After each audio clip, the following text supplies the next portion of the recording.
Sou Delmir Carvalho, sou produtor, apresentador do Empreendedor Mineiro. Nós estamos rodando toda sexta-feira, às 18 horas, no canal 12 da Claro e no canal do YouTube da TV Promove, tá?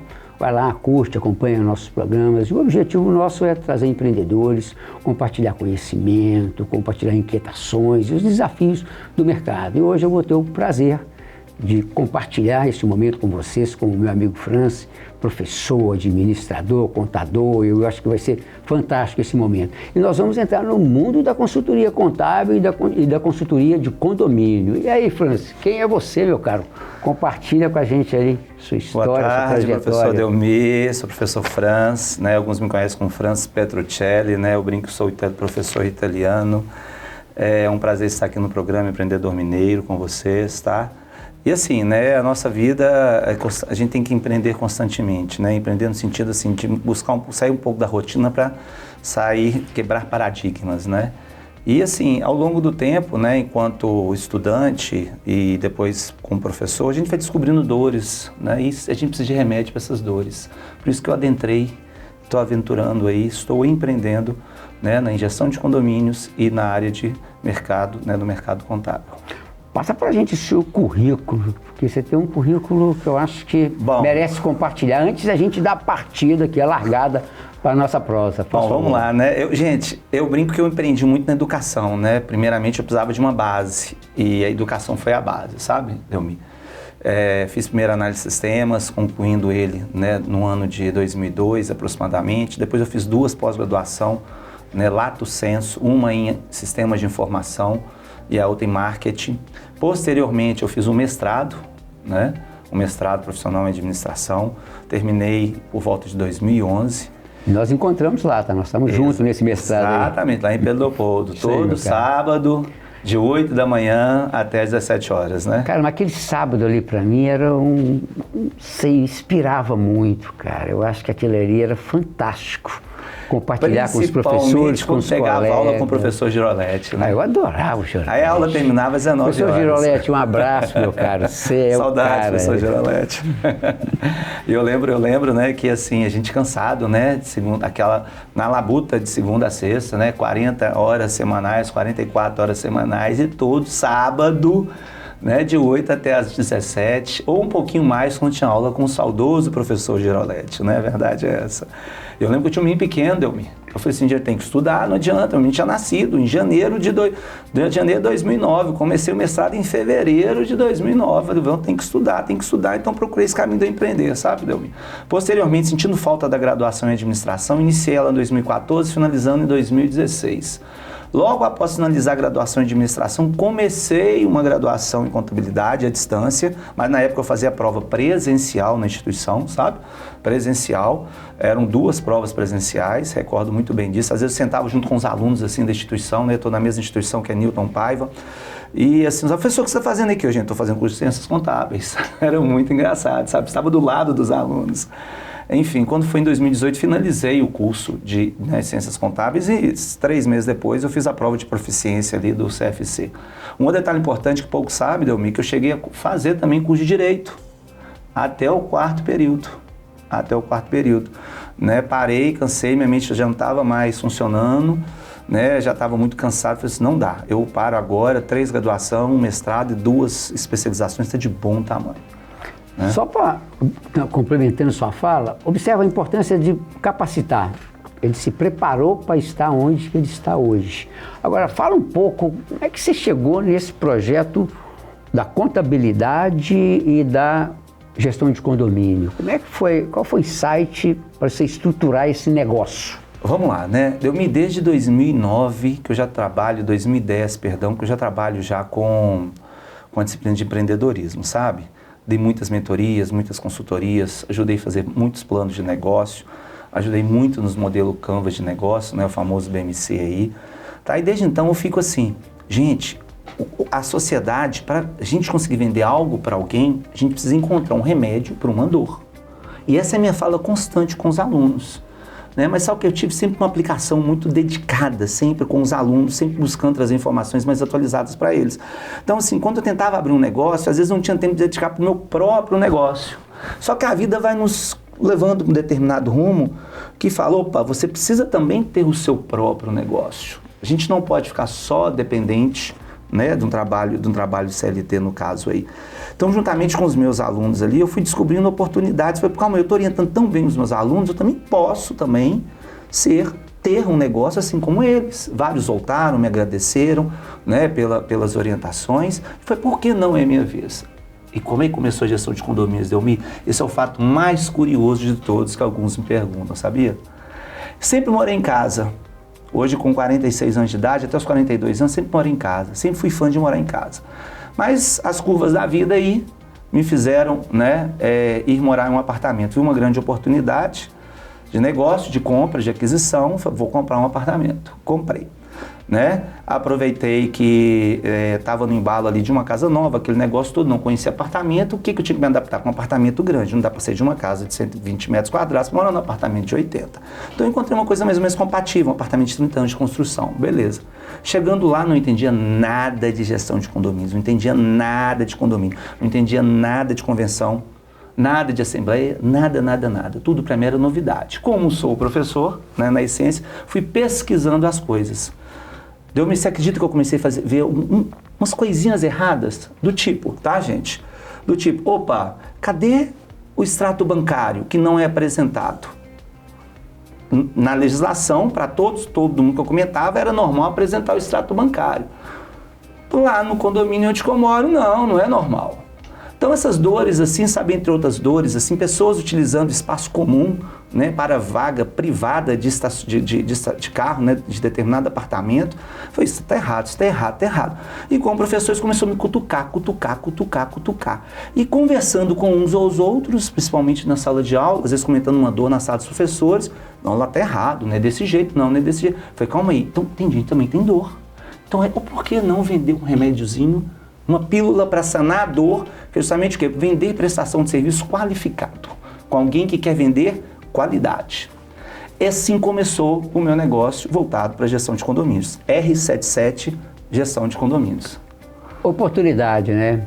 Olha só, ele sentiu dor, foi estudar, foi pesquisar e estruturar um negócio. Eu acho que Exato. Fala um pouco pra gente como é que é a estrutura desse negócio, seus dois negócios, uma é consultoria contábil e outra é consultoria de condomínio. Sim. Como é que é essa abordagem, como é que é o diagnóstico, o planejamento, como é que você trata isso de uma forma bem prática, para quem é que não domina isso, até para entender um pouco a sua metodologia. Que falando em metodologia, fala pra gente qual que é a sua rede social, pro pessoal já te contratar, ué. Fala a sua rede social sombras ali. de dúvidas, né? Minha rede social é prof.petrucelli. prof.petrucelli. E da R77? R77, gestão de condomínios.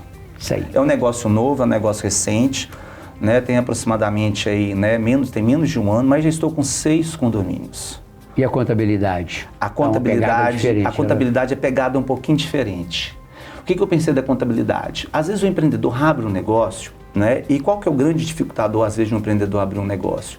Às vezes o empreendedor fala assim, mas vou ter custo, né, com consultoria, vou ter custo com contador, né, vou ter custo com o governo federal, vou ter custo com isso. Vai ter custo.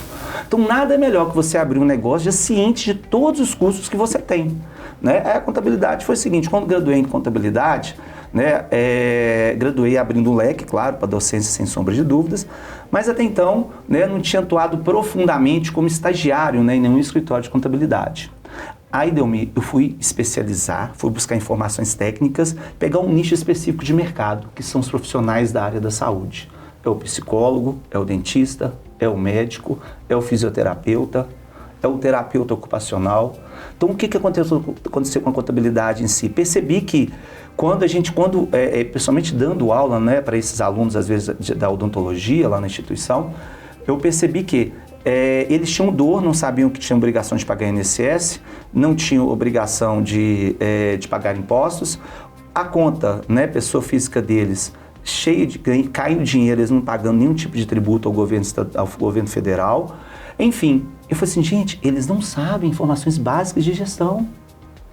Aí eu fui atuar nessa área, para mostrar o tanto que ela tem demanda pela dor, pela falta, às vezes, de formação mais ampla e mais profunda sobre, né, a necessidade da contabilidade contínua, mesmo não tendo né, atividade, mesmo não entrando o recurso financeiro na conta PJ.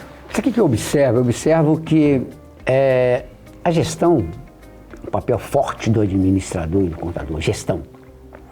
Eu observo que esses profissionais, principalmente da área de saúde, eles estão muito focados no negócio deles, técnico. Uhum. E qualquer negócio você tem que vender. Se você tem que vender, tem que processar dinheiro, tem que contabilizar. Então eles esquecem desse detalhe que é fundamental. E aí no momento eles têm dificuldade de precificar, se perde na questão tributária. Então é por aí. E quando a SUSA, Delmi, já tem dívida junto ao governo federal. Sim. Não, e viram um passivo. Resolve para mim, não tem jeito. Se já está na Receita Federal, pessoal, faltou um planejamento inicial com relação àquele negócio. Por que não começar certinho então, né? Essa é a grande dor. Tem pessoas que optam por não começar certinho. Mas aí, por outro lado, a sua pegada nessa consultoria, você tem como estruturar ele, organizar, tem que pagar os tributos, tem que negociar, as obrigações e criar uma condição de criar segurança jurídica para ele. Porque ele está numa condição e até mesmo alertá-los que um dia ele pode adoecer, ele precisa de um benefício social. Sim. E muitas vezes não se preocupam com o INSS. Pessoal, INSS é benefício social, um direito seu. Você está trabalhando, todo trabalhador tem que pagar INSS, está trabalhando de forma formal ou informal, é obrigatório o pagamento do INSS. Porque se você adoecer um dia, se você tiver contribuído o mínimo possível ali dentro do período, né, dentro dos quesitos básicos ali do INSS ali, você vai receber um benefício dele para você não passar fome, não passar necessidade. Deixa eu só destacar aqui, olha o feedback que o professor está passando para a gente aqui. A importância da Previdência. A importância de você estar contribuindo. Porque a eventualidade pode acontecer. E lá na frente vai te ajudar na sua aposentadoria de alguma forma. Eu acho que é fundamental isso aí. Temos que estar na segurança que se adoecer vai ter um resguardo, né? É que nós não sabemos o que vai acontecer com a gente. É complexo tudo isso. É complexo. Mas se a gente pega, por exemplo, na área da saúde e odontologia, por exemplo, dá muito LER. Dá. Lesão por esforço repetitivo, né? A medicina, por exemplo, também é outro tipo de área também que precisa de um cuidado maior do profissional que atua na medicina, porque ele também adoece. Sim. Não, nós somos seres humanos, somos passivos disso. Exatamente, muitos não se preocupam em ter o alerta seu aqui é fundamental, é importante esse alerta aí, tá? Gente, todo trabalhador, seja de forma formal ou informal que ele esteja atuando, tem que ter a obrigação de pagar o INSS. É o mínimo que a gente tem que fazer, é isso. Nos resguardar, nos proteger para o futuro. E outra coisa, só extrapolando um pouco a Previdência Oficial, mas você pode também estruturar uma poupança, que você pode ter uma consultoria contábil para te estruturar uma poupança extra, uma previdência privada e tudo, para poder alavancar isso. Isso é papel seu na sua gestão contábil também. Você trabalha nessa condição? Sim. Eu falo com eles o seguinte, falo assim, gente, vamos fazer orçamentos. Orçamento para quê? Orçamento para despesa do consultório, orçamento para investimento no consultório, né? Orçamento para o marketing, né, digital. Ah, eu quero investir no marketing digital. Calma, qual que é o seu objetivo? Qual que é a sua meta? A sua estrutura aqui suporta quantos pacientes por dia? Só você que atende, é um consultório, não é uma clínica. Então, nós não podemos investir muito também no marketing digital, uma vez que você também não atende aquela demanda. E outra, não adianta nada também o cliente chegar lá, o paciente chegar na porta do consultório, falando um pouquinho de marketing digital, Delmi, tá? Se o dentista se não sabe vender, não consegue reter, não consegue converter aquilo em uma venda. Todo profissional hoje em dia, Delmi, o Brinco tinha que ter curso básico de vendas. E principalmente um negocinho chamado, Delmi, empatia. Empatia, sabe? Ainda mais quem trabalha na área da saúde. As pessoas, de uma maneira geral, que eu percebo cada dia que passa, são carentes. E lidar com profissionais que não têm empatia, não têm carisma, é difícil conseguir vender. As pessoas, às vezes, têm dificuldade de lidar com gente. Eu estou com um serviço que eu preciso de acolher. Como que é isso? Outra coisa que você falou aqui, que eu acho que merece um destaque, que me incomoda muito, eu deparo com algumas consultorias que o pessoal fala, eu quero impulsionar meu produto na rede social. Tá. Você tem capacidade de produzir? Sim. Você tem estoque? Você tem capital de giro? Você tem capacidade de entregar? Porque o que a gente observa... E outra, você vai julgar na rede social ou você tem uma boa pesquisa e você fez um bom foco do seu mercado? Observa o que o professor fez. Ele criou um foco que é o quê? A área de saúde. A área da saúde, exatamente. Especializou em área de saúde. Exatamente, a área de saúde. Eu acho que é importante essa questão da gente ter foco. E exatamente, é um nicho, né? Eu um não nicho. posso vender para qualquer um, eu tenho que me especializar naquilo. Exatamente. Isso aí você andou bem nisso aí. É porque, o que acontece? Se eu tiver um conhecimento muito amplo, às vezes eu posso deixar a desejar um determinado tipo de informação. Né? Se a gente pega, por exemplo, um profissional, um dentista, né? Minha esposa é dentista, por exemplo, ela trabalha com o quê? Com orto. Ela vai saber fazer endodontia? Não, mas ela faz orto maravilhosamente bem. Ela ama fazer orto. Entendeu? Se você trabalha enquanto médico, por exemplo, na área de cardiologia, você não vai ser o pneumologista para resolver um problema do pulmão do paciente. Então esse foco é importantíssimo, gente. Não dá para abrir o quadro, né? Não dá para abrir o leque, a não ser que nós tenhamos uma equipe, né? Aí já nós estamos falando de uma empresa voltada para contabilidade, com vários sócios, cada um com seu nicho específico de atuação. Entendeu? Quanto mais específico você fica naquele nicho, mais recomendado você é, mais indicado você é. E o pinga-pinga, gente, de um contador, ele é bom, não é ruim não, viu? Que bom. Não, mas outra coisa também, no momento que você falou da sua esposa, ela especializou aqui, mas tem uma rede de relacionamento dela que ela vai indicar. Sim, então você exatamente. começa, fez um bom trabalho, você começa a ter uma capilaridade maior. Vem cá, você falou de marketing. Marketing digital. Me fala seu diferencial. Por quê? Porque a área de consultoria, tanto de contábil quanto de condomínio, é uma concorrência violenta. Qual que é o seu diferencial? Por que me convence que eu vou te contratar seu serviço? Vamos começar na área de condomínios. A área de condomínios, querendo ou não, né, eu aprendi com essa dor que eu tive, que funciona como se fosse uma Câmara dos Deputados, sabe? Como se fosse um Senado ali. Ali tem uma política. Se eu tiver 10 condôminos dentro de um prédio, eu vou ter 5 ou 6, que provavelmente são os mais antigos, que estão alinhados com determinado tipo de assunto, e os outros 4 que estão assim, 2, 3 que não estão nem aí porque está acontecendo, e um que às vezes sente a dor. Né? Adentrar numa área de gestão de condomínio, gente, não é fácil. Não é fácil, porque vai depender muito de uma política, de uma apresentação, tá? Muito de um cuidado. Quem que você é? Sabe aquele livro, Quem Você É? Sabe? Alice no País das Maravilhas tem uma parte que ela costuma falar muito assim, quem é você? Quem é você? Então as pessoas às vezes têm medo de contratar por não conhecer. Então assim, o que eu tenho feito, aproveitado bastante de eu aproveitar momentos como estes de participar aqui do programa Empreendedor Mineiro, está compartilhando diversas entrevistas em outras fontes de jornais, Jornal Tempo, Hoje em Dia, Itatiaia. Eu me apresento com essas habilidades, com essas competências para as pessoas terem confiança em contratar o meu serviço. Sabe por quê? Síndico profissional, ele precisa ter empatia com os condôminos. O condômino pode estar certo, né? Pode estar errado ou certo, mas o síndico profissional tem que ter empatia. Tá? Tem que saber filtrar o problema, tem que saber conduzir o problema, porque a gente descobre, Delmi, por exemplo, aí vem um CRA, né? Se o síndico profissional não age da forma correta, aí nós temos um CRA para chamar o síndico profissional. Um detalhe, né, Delmi?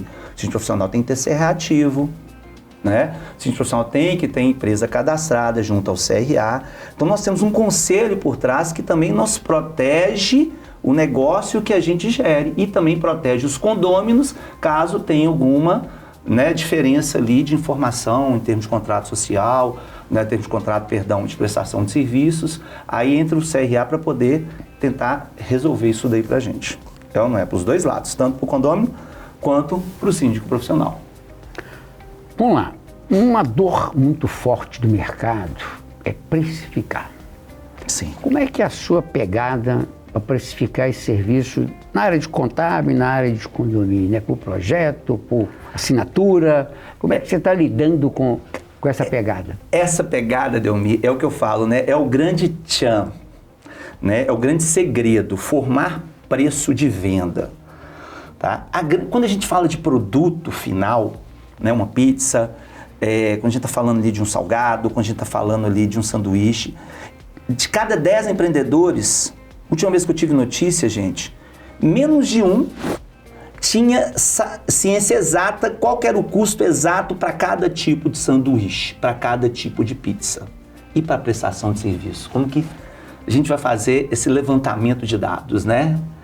A gente pega muito isso por horas trabalhadas. Qual que é o valor da sua hora trabalhada, tá? Mas aí, Delmi, tem outra forma de precificar. Eu lembro que eu tive aula na pós-graduação, né, de gestão e estratégia de marketing com o Sudário Papa Filho.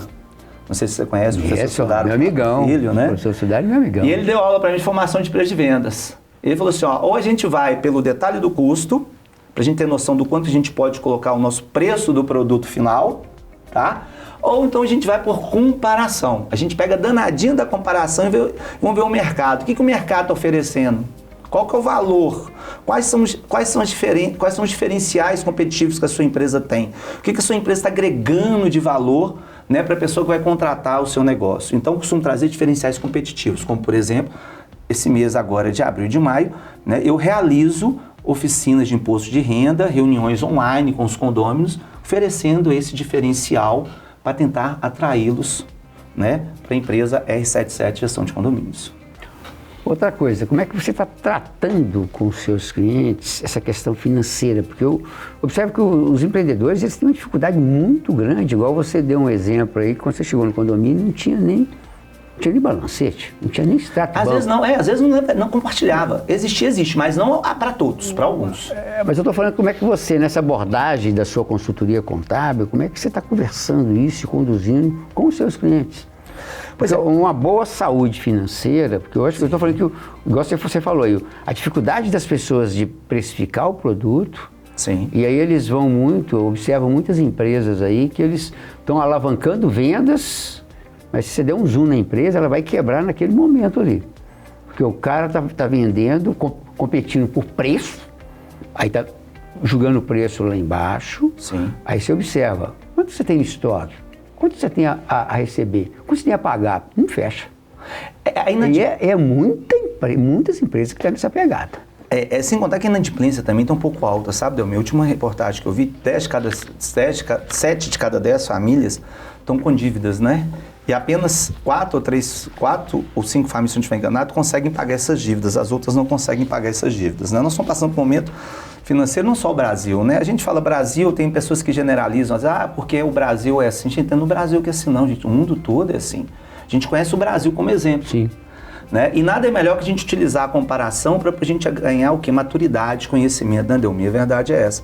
Então, assim, por exemplo, Delmir, eu peguei um condomínio ali no bairro Padre Eustáquio, que ele estava muito endividado, tá? As 3 contas da Copasa, né? Fora serviços que precisavam ser feitos para ontem, né? Com relação à parte de saneamento ali, de caixa de gordura. Manutenção básica. Manutenção básica. Mas de onde tirar o dinheiro? Quem queria emprestar o dinheiro? Tá? Quem queria emprestar o dinheiro? Então, eu quando eu fui contratado por esse condomínio, eu falei assim, nós vamos ter uma austeridade aqui. Nós vamos colocar a lista de prioridades, o que pode e o que não pode. Copasa conseguiu parcelar, porque houve um vazamento de água lá, gigante, conseguiu parcelar, tá? E os demais custos a gente foi tratando assim, né? De forma pontuada, no seu determinado tempo, à medida que entrava dinheiro. Você acredita que ainda nós temos condôminos que acham que tem certeza absoluta que eles não são obrigados a pagar a taxa de condomínio? A gente tem que se pegar onde? Na ata da Assembleia, onde tem autorização, ou na convenção, né?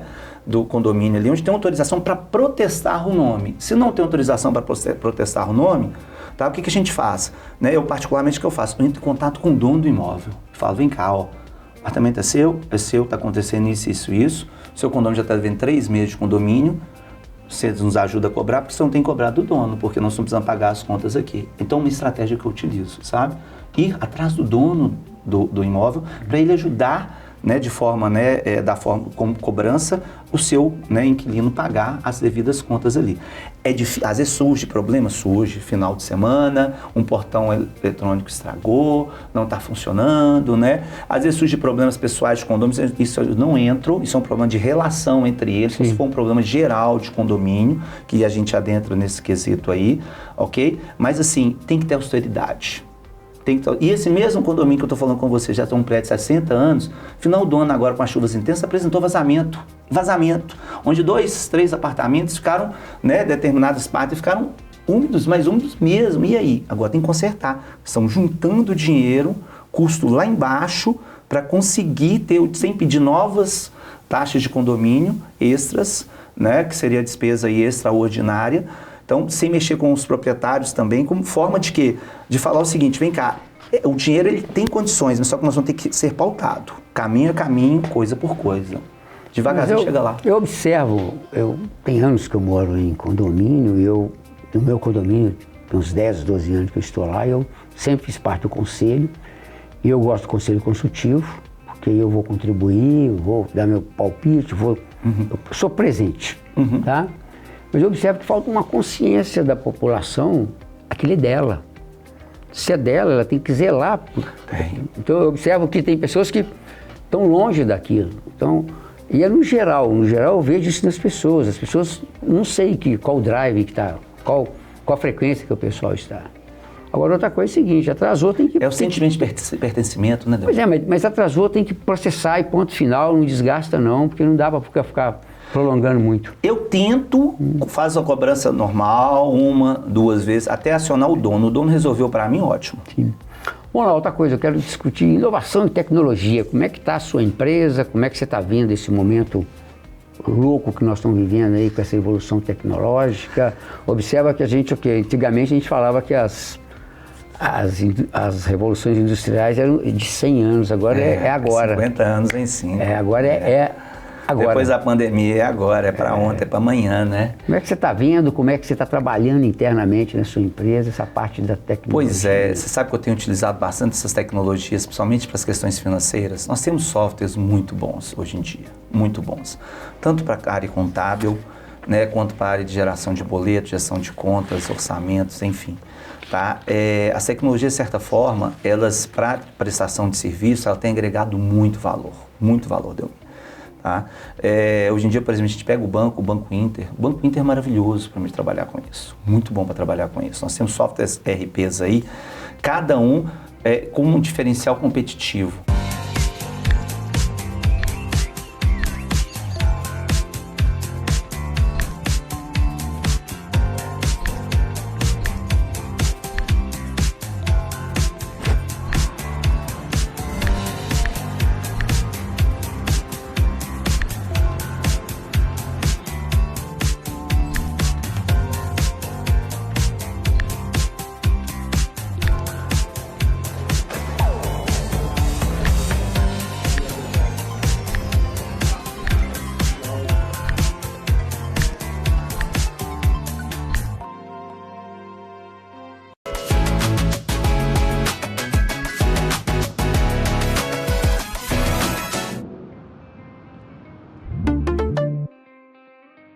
A concorrência lá fora ela é gigante, a gente não conhece todos os softwares, mas toda semana, pelo menos umas 3 ligações diferentes de empresas oferecendo produtos RP, a gente recebe. E a ideia tá? E outro detalhe importante, eu não quero chegar, né, a ter uma quantidade, eu quero ter qualidade para gerenciar a qualidade, não quero quantidade, para oferecer qualidade em todo o processo, né, junto ao condômino ali. E é importante no momento que você define, você escolhe um sistema, é você fazer um bom desenho de processo interno para ver se esse produto tem capilaridade com o meu modelo de negócio. Exatamente. Eu observo muitas empresas comprando uma BMW, sendo que um HB20 resolveria a parada dele.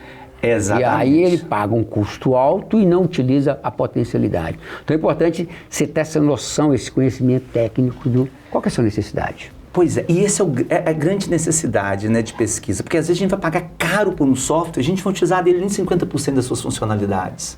Mais de 70% dos softwares são desenvolvidos, utilizam apenas 60% das suas necessidades. Os outros 40% desenvolveu-se a mais, gastou-se mais recursos financeiros. Customizou por cada empresa XYZ, incorporou no pacote e está ali. É um modelo de negócio totalmente fora do seu... Foi um custo oneroso e sem a necessidade daquilo. Se a gente pega, por exemplo, o Encrosiga Proteus, né, da TOTUS, né, ele é um software otimizado, mas se você precisar de fazer alguma alteração nele, alguma manutenção adaptativa ou evolutiva, nós vamos ter um custo altíssimo da TOTUS, altíssimo. Gente, nós falamos em torno de 50 mil, 60 mil, 100 mil reais, dependendo da alteração que for necessária. Customização é complexo. Então você tem que tentar avaliar e pegar um produto que tem muito capilaridade com o seu modelo de negócio. Ou então você tem um recurso financeiro em caixa muito grande, seu negócio é muito grande, e você consegue otimizar aquilo ali para poder, né, trazer melhorias constantes. Mas o que mais impressiona nessa competitividade no mundo de TI, Delmi, é o seguinte, tá, gente? Quem está desenvolvendo está entendendo que tem softwares com necessidades específicas, tá? E essas necessidades específicas, às vezes, são vendidas né, para um nicho específico de mercado. E essa pode ser adaptada, por exemplo, a outras áreas também, sem sombra de dúvidas. A verdade é essa. Vamos lá, falando muito de contabilidade, nós estamos aí com a reforma tributária na rua, ela está rodando. E como é que está a sua visão da reforma tributária que está aí na rua? É uma lei, ela foi aprovada, é um projeto de Estado, tá, gente? Não é nada político, não, é um projeto de Estado que foi aprovado pelo Legislativo e está rodando, está na rua. E aí, como é que você está vendo esse momento que nós estamos vivendo da reforma tributária? Olha, é um momento para os empreendedores, de uma certa forma, né, para o dono do negócio, um momento assim, de incerteza ainda, porque estar, né, é para ser colocado em prática, né? Se a gente pega, por exemplo, vamos pegar como exemplo a taxa da blusinha, né? Quando foi colocada a taxa da blusinha, né, muitos questionaram que não ia gerar aquele monte de imposto que foi gerado, né? E pesquisas recentes mostraram que a taxa da blusinha gerou 25% a mais de receita para o governo federal do que a expectativa. Então a expectativa do empreendedor tá? E aí, será que os contadores estão preparados para isso? Será que, né, nós vamos ter problemas de informação indevida que pode ser lançada nesse momento de mudança de processo contábil? Ok? A IA entra com uma ferramenta maravilhosa para isso, para a Receita Federal, sem sombra de dúvidas. A IA tem um poder, basta, né, os responsáveis, os auditores, as regras internas da Receita Federal ou uma política pública federal pedir um input. Eu quero input desse jeito. A IA vai descobrir todos os problemas em todas as empresas. Tá? Então, assim, ainda é um Kinder Ovo, né? Que é uma dúvida muito grande se vai dar certo ou não vai dar certo, qual vai ser a dor de cabeça, quais vão ser as virtudes, né? E os pontos positivos e os pontos fracos, mas nós, profissionais da contabilidade, temos que nos adaptar muito ainda a isso, muito. É muita novidadezinha e é muito cuidado. Eu estou muito otimista. Eu estou estudando, estou acompanhando. O professor Felipe Guerra, para mim, é um dos top 10 aí do Brasil quanto à questão da reforma tributária. Então, eu tenho mentoria com ele de 15 em 15 dias. Então, nós estamos estudando. E é complexo, é longo. Observa que a gente já está na largada, já deu a bandeirada, já está rodando e vai até 2032 e 33 vira tudo. Exatamente. Mas o nosso regime tributário, ele é um dos piores do mundo. Complexo. Tá? Eu quero acreditar que essas regulamentações que estão em andamento, e tem que estudar. Então não é só o contador, é a cadeia produtiva toda tem que estudar. E discutir a gestão do processo, tá? Para a gente ver como que vai adaptar e como que a gente vai ter sucesso. Eu sou tão otimista que eu acho que a gente vai conseguir fazer uns cruzamentos adequados aí, tá? E vai justiça social, justiça fiscal. Nós vamos ter reduzir os desvios, sim, porque vai ter pontos de controle rigorosos, tá? E quem sabe no futuro até reduzir a carga tributária. Então eu tô falando, mas é longo, é complexo, mas vamos estudar. Acho que Ou seja, Delmir, esse desvio, por exemplo, né, nós temos ainda, eu pego colegas, né, que têm negócios, mas eu não sou contador deles, né, eles falam assim, não, Franz, eu só emito nota fiscal daquela, quando só paga imposto sobre aquela nota fiscal emitida. Calma aí. O certo é você pagar imposto sobre tudo que cai na sua conta PJ. Não é sobre a nota fiscal que é emitida, não. Então, assim, essa reforma tributária vai pegar todos esses pormenores, sem sombra de dúvida. Gente, caiu na conta pessoa jurídica, tem que pagar imposto sobre aqueles valores, não somente dos valores que foram emitidos nota fiscal. A gente torce para que isso aconteça, sabe por quê, Delmir? A gente vê no Brasil um grande espaço para crescimento, para desenvolvimento. Se a gente pega, por exemplo, o SUS é maravilhoso. Diversos latino-americanos, né, diversos americanos, né, estadunidenses, vamos falar assim, vêm fazer tratamento aonde? No Brasil. É referência mundial. É referência mundial, que a gente não dá valor. E ele não é tão bem estruturado como a gente sonha em ter, né, um SUS. Né? A gente, às vezes, falta um profissional que é apaixonado pela profissão. Estar lá por estar meramente por causa do salário mensal. Não tem paixão pela profissão. Talvez encontrar esses profissionais, né, mudando o foquinho pro SUS aqui, tá? Peço perdão, Delmir, mas assim, porque a gente precisa desses profissionais apaixonados pelo que fazem. Tem que ser apaixonado. E o contador também tem que ser apaixonado pelo que faz, porque ele tem que alertar todos os mínimos detalhes, os pormenores para o seu cliente, o que é certo e o que é errado. Mas essa questão, eu acho que qualquer atividade profissional, a gente tem que falar com o coração, não é de outra forma. Eu acho que se a gente entrega aquilo de forma adequada, porque qualquer um vai ter que servir alguém. Sim. Qualquer profissão está servindo alguém. Então eu tenho que servir da melhor forma. Você usou uma palavra lá atrás, que é empatia. Eu tenho que ter empatia, eu tenho que acolher. Sim. Então, indiferente se você está ganhando mal, o clima organizacional não está legal, mas a pessoa que você está atendendo ali, você tem que atender ela bem. Tem que atender bem, tem que ter Acho respeito por ele. Não dá para poder entrar nessa. Não dá para misturar então as agora coisas. É uma discussão longa, é complexo isso aí, mas é por aí. Eu gostaria de voltar um pouco, você falar um pouco do você professor. Como é que você entrou nessa? Como é que está suas linhas de pesquisa? Fala um pouco, você professor. Tem uma historinha boa dessa. Por favor. Bom, né, enquanto professor, né, quando eu comecei a dar aula no ensino superior com 26 anos de idade, tá? Eu comecei como estagiário no Centro Universitário Newton Paiva, depois eu virei funcionário administrativo no Centro Universitário Newton Paiva. Eu lembro que eu tinha um chefe, né, direto, trabalhava na educação à distância, desenvolvia, era web designer. Olha só, hoje em dia eu não aguento mais olhar para programação. Com meus 24, 25 anos, né, eu tinha um chefe que sempre falava comigo assim: ô Francis, como é que está a sua disponibilidade na sexta-feira? Pessoal, vou sair daqui, meu trabalho normal, né, 8 horas por dia, 8 horas e 15 minutos por dia, e vou para casa. Tem como você substituir uma aula para mim, não? Delmi, eu vou fazendo favor, Delmi, substituindo aulas desse chefe meu, sabe? Até que um dia a turma dele de comunicação e propaganda virou e falou assim: ô Franz, por que você não dá aula pra gente? Você é muito melhor do que, né, do que o outro professor.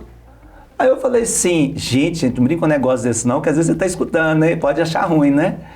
E naquela época a Newton, ela era de família ainda, sabe? 2006, 2005, era uma família que era detentora, né? Que é a família Newton Paiva, né? Brincadeiras à parte, né? Eu devo muito isso a Maria das Graças, né? Ela foi professora na Newton também, não sei se você conhece a Maria das Graças, hoje já está no IFMG, Instituto Federal de Ribeirão das Neves, professora Maria das Graças.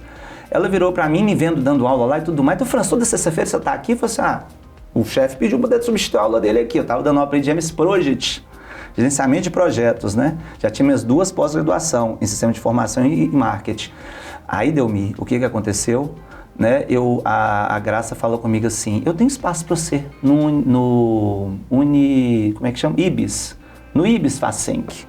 Tem mesmo, Graça? Eu sou coordenador com o curso de administração, estou precisando de professor com administração voltada para TI. Vou te levar para lá. E me levou para lá. Aí foi quando eu filiei também ao Simplo, né? Hoje em dia meu número de carteirinha está tá mais ou menos 55 mil ali, né? E a Graça, comecei a dar aula no IBIS Facenc, e com o tempo eu fui deixando a parte administrativa onde eu trabalhava no EAD e fui convidado, né? Me mandaram embora. Logo depois, 6 meses no ensino superior, eles me mandaram embora do serviço administrativo. Achei bom na época, porque eu dediquei aquilo que eu estava gostando. Tinha um negócio de tecnologias, eu vendia computador, dava manutenção em computador, era uma lojinha só em Santa Teresa. Aí depois chegou um concorrente, acabou que eu me dediquei tanto às aulas, minhas aulas aumentaram tanto no período noturno, que eu tive que fechar a minha loja, porque não estava tendo tanto tempo de dedicar a minha loja, entendeu? Aí, enfim, isso aconteceu de 2006 a 2008. 2008 eu vi uma oportunidade de voltar para Newton de novo, né? O professor de lá me ligou: Francis, tem uma vaga aqui na sua área, vem cá participar do processo. Fui lá participar do processo. Tinham 12 pessoas na minha frente. Eu fui o último a fazer a entrevista. Prova manuscrita, 7 páginas de escrita, tá? 7 páginas de escrita. Aí, na hora da minha vez, eu falei assim, eu já estava morrendo de fome, tinha chegado 8 horas da manhã, era 1h30 da tarde, eu já estava assim, daquele jeito. Eu falei assim: gente, eu não sei se eu vou conseguir dar aula, não, eu tô com fome, hein? Dei uma aula legal, que eles gostaram, e fui avaliado como positivo a minha inserção na instituição. Foi aprovado. Foi aprovado. Mas é importante isso tudo que aconteceu com você, que foi oportunidade. Eu falo que a questão de aula, a gente tem que ter um pouquinho de repertório, um pouquinho tem que ter presença de palco. Eu já tive alguns professores que eram, orientador top, mas a dificuldade da sala de aula. A didática. Porque eu acho que isso aí é uma coisa que E qualquer profissão é assim, qualquer profissão tem o seu momento ali, o seu jeitão de chegar, de novo a empatia. E eu tinha 26 anos na época, você imagina, estava dando aula pra gente 24, 23, 25 anos de idade. Eu era um moleque perto deles. Mas você tinha... Quem que é esse professor que está dando aula pra mim com 26 anos? Mas você tinha repertório e tinha vontade de buscar informação e inovar. Quantas sextas-feiras eu não passei em vão com vontade de tomar aquela cervejinha, com aquele churrasco, no Chico do Churrasco, no Caiçara. Agora, fala um pouco da sua trajetória como diretor do Simpro. Pois é, né? Como eu te contei, né? O Simpro é o Sindicato dos Professores, tá? Exatamente. Por favor. Como é que você chegou lá? Como é que você está se vendo? Como é que aconteceu, né? A professora Maria das Graças me convidou para ser professor do ensino superior. Né? Eu fui e tudo mais, e ela me filiou também, né? Aí desde então, né, sempre que acontecia uma assembleia ou outra, ela me convidava, vem Franz, vem para a assembleia comigo. Eu ia para a assembleia com ela.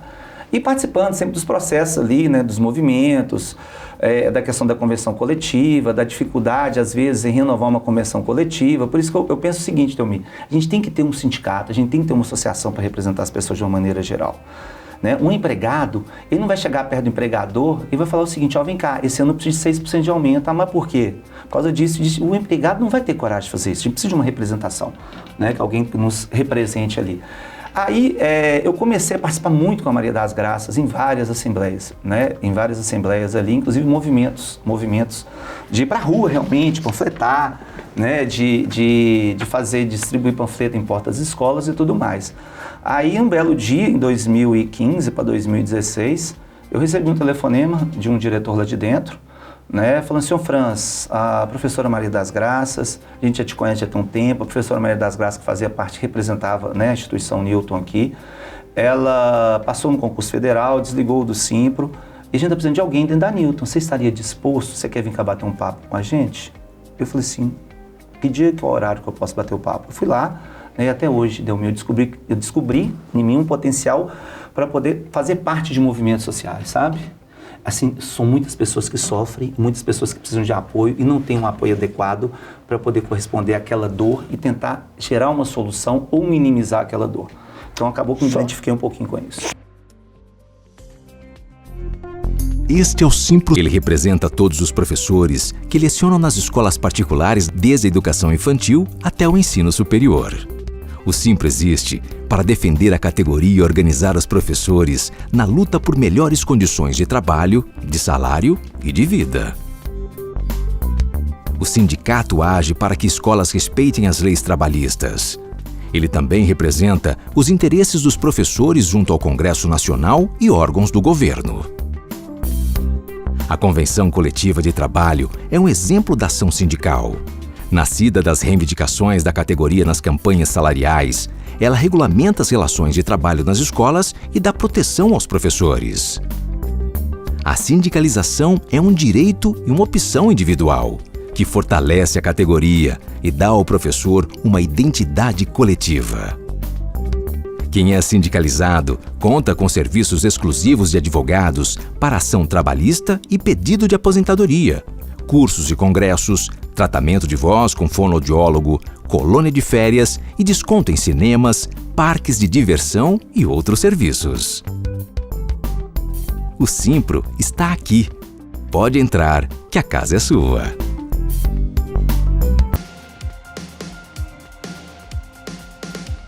Só complementando um pouco, rede de relacionamento. A professora te indicou, porque é do trabalho seu na Newton. Agora, falando um pouco, gente, eu entendo que nós precisamos de ter alguém institucionalizado para defender a gente. Eu falo de sindicato, falo de conselho, regionais. Exatamente. Nós precisamos de alguém, porque nós precisamos, isoladamente eu não tenho voz. Exatamente. Mas nós temos que ver o coletivo. Agora, outra coisa importante, olha só, ele está diretor hoje, olha o currículo dele. Várias pós, é administrador, visão de gestão, é professor, então ele está no sindicato dos professores. Então você tem a visão dos dois lados. Sim, consigo ter a visão dos dois lados. Então, nesse momento, nós precisamos do quê? Ele tem um perfil, tem um currículo adequado para a proposta dele de gestão do sindicato. Sim. Isso, quero abrir um parênteses aqui. Na empresa da gente, como é que a gente contrata? A gente vê o currículo, avalia se a pessoa é capaz de entregar. Não é isso que a gente faz? Sim, sim. Por que no momento que a gente vai discutir um diretor de um sindicato, um conselheiro de um conselho regional qualquer aí, um político aí, um deputado, um senador, por que a gente não avalia o currículo da pessoa? Sim. Ele é formado em alguma coisa? Sim. Ele tem experiência em lidar com gente, porque todo mundo vai lidar com gente. Sim. Ele tem experiência de empresa? Então, ele tem capacidade de entrega? Então, está faltando isso na população. A população, nesse momento, eu não estou falando de ideologia, não estou falando de partido nenhum, Sim, estou falando em geral. Até para o síndico do condomínio. A gente tem que colocar um cara que tem capacidade de... Capacidade técnica. Então, você está me entendendo? Exatamente. Eu estou discutindo tecnicamente. Isso. A pessoa tem a capacidade, tem o repertório para entregar e fazer a gestão?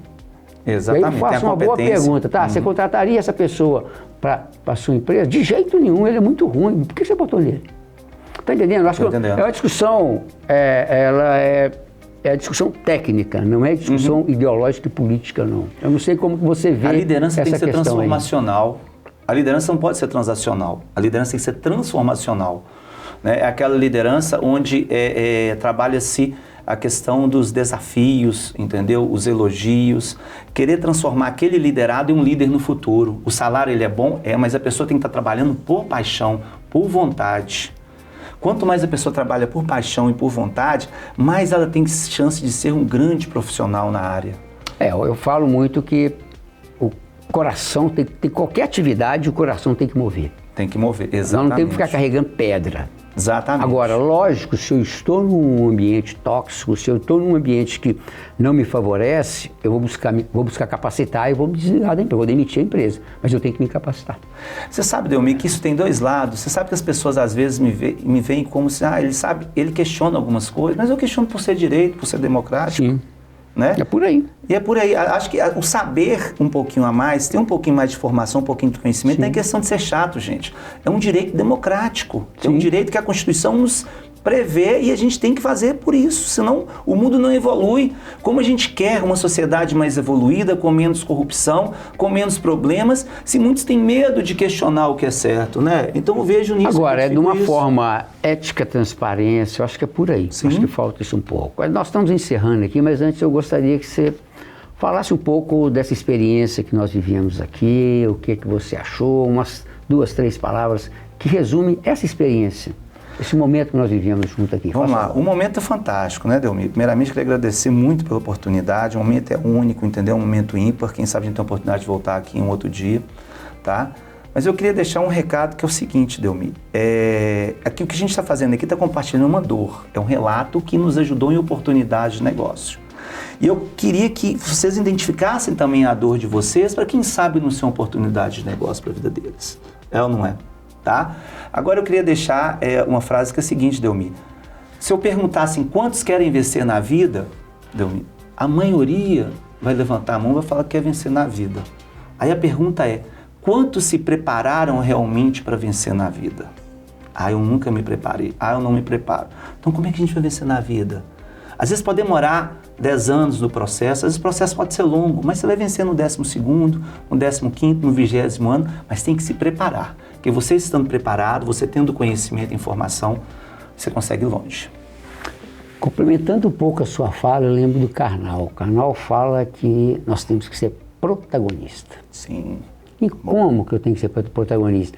Dentro do que você falou, eu tenho que me preparar para tal situação. Exatamente. Com toda humildade, você está aqui, eu estou aqui porque nós construímos uma carreira. Exatamente. Tá? Então, e nós estamos dando continuidade nessas pesquisas, nesses estudos, nessa rede que nós criamos essa rede aí. Então, acho que é importante ficar atento, gente. Você é protagonista da sua vida. Você tem seu protagonista. O que você está fazendo? Você está procurando estudar? Você está procurando expandir o seu espaço dentro da empresa? Agora, tem que ter repertório, tem que ter capacidade de... E outra coisa que é importante, Delmir, que às vezes as pessoas confundem um pouquinho, o errar é o maior aprendizado. Errem bastante enquanto podem, enquanto são novos. Para chegar em determinada faixa etária, você tem maturidade suficiente para não errar mais. Ou errar o mínimo possível. O erro é tem que tirar como aprendizado, Aprendizado. né? Acho que é por aí, eu acho que é importante. Tá? Então, gostaria de agradecer a você esse momento aqui tranquilo, esse aprendizado, passamos por várias áreas, eu acho que foi muito rico. Observe, falando de contabilidade, de condomínio, falando de professor, falando de sindicato, eu acho que é importante. É esse aqui que é o objetivo do nosso trabalho aqui, é trazer empreendedores com dores, com desafios e com ideias. E também inspirar vocês, gente. Observa, o professor estudou, inspira. Eu acho que é por aí. Então nós vamos ficar por aqui. Nosso programa está rodando toda sexta-feira às 18 horas no canal 12 da Claro, no canal do YouTube da TV Promove, tá? E gostaria de agradecer a vocês, um beijo no coração de vocês, especial para minha amada, minhas filhotas e o meu netinho. Beijo.